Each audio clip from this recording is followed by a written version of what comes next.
Bathroom में ये कहा मीट बैन कर दिया। हमको समझ में नहीं आता है। मैंने कल भी कहा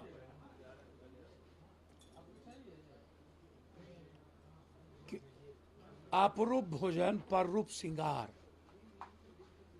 हमारा देश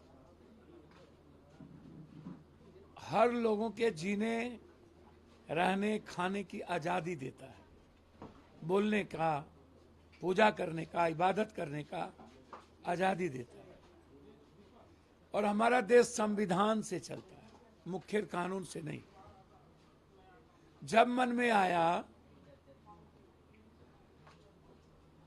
कोई सियासत और कुर्सी को ध्यान में रख करके बयान दे देता है, और कोई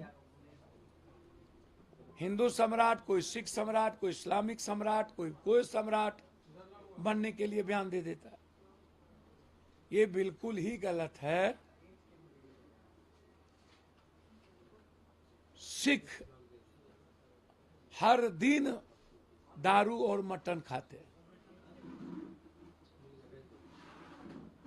दलित समाज के लोग को सब्जी नहीं मिलता है, मागा, सूंठी, मछली, कांकोर डेली खाते हैं।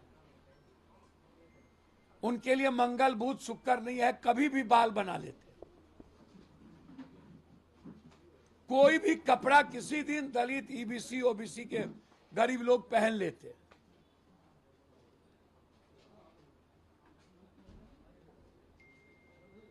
जिनके मन में आस्था हो, पर्व का मतलब है, भगवान का मतलब है मानो तो देव न तो पत्थर। आस्था की चीज है।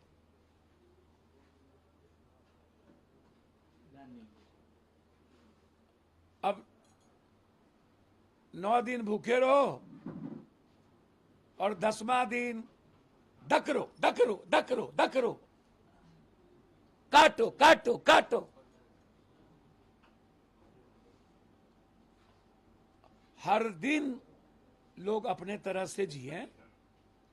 जिन्हें ना खाना हो वो निश्चित ना खाएं, उन पर कोई बाध्यता न हो, उन पर कोई बाध्यता ना हो।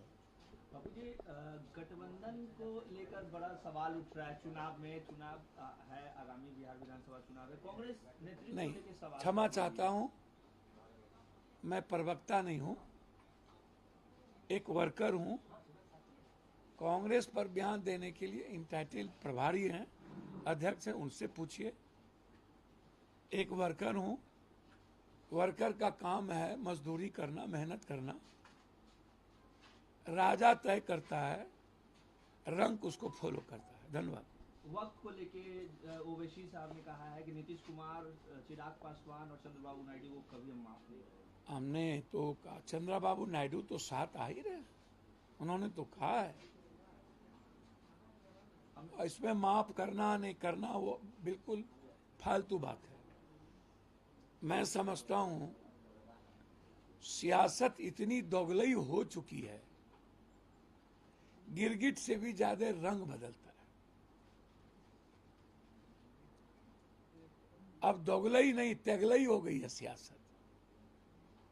अमित शाह तो कह रहे हैं। मैं सिर्फ इतना जानता हूं, चंद्रबाबू नायडू ने जो निर्णय लिया है वक्त को लेके, नीतीश कुमार जी को संविधान के दायरे में रहकर के संविधान की रक्षा के लिए जो किसी भी तरह के धर्म, मजहब, जाति की आजादी या उसके जीने के तरीके पर जो हमला है, उसके लिए नीतीश कुमार जी को निर्णय लेना चाहिए। अमित शाह ने भी कहा है कि वक्फ बिल संसद में पेश होगा, लेकिन वो किसी के साथ अन्याय नहीं होगा। अच्छा, अमित शाह जी मजबूत आदमी हैं, और मजबूत आदमी को न्याय करना भी नहीं चाहिए। लेकिन देखा ये गया है, खिसियानी बिल्ली खंबा नोचे। मजबूत आदमी वो है जो दूसरे जाति को गाली नहीं देता है, दूसरे जाति का सम्मान करता है, उसके अधिकार की बात करता है। मजबूत आदमी वो है कि दूसरों की जिंदगी में दखल नहीं देता। मजबूत आदमी वो है जो दूसरों के धर्म और मजहब को सम्मान देकर के अपने सनातन की रक्षा करता है। यदि अमित शाह जी ऐसा कर रहे हैं तो हम आग्रह करेंगे अपने नए चाणक्य गृह मंत्री जी से कि आप वक्फ के निर्णय को बहुमत के आधार पर मान लीजिए, आज 2 दिवस सहमत के आधार पर मान लीजिए, बहुमत के आधार पे नहीं। बहुमत आतंक पैदा कर देता है। इसीलिए जो हाउस यूनिवर्सल जिस निर्णय को लिया है उस आधार को मान लीजिए, आप आजीवन बड़े नेता रहेंगे। बिहार के दौरे पे भी हैं, 2 दिवसीय दौरे पे। उम्मीद करते हैं विशेष राज देंगे।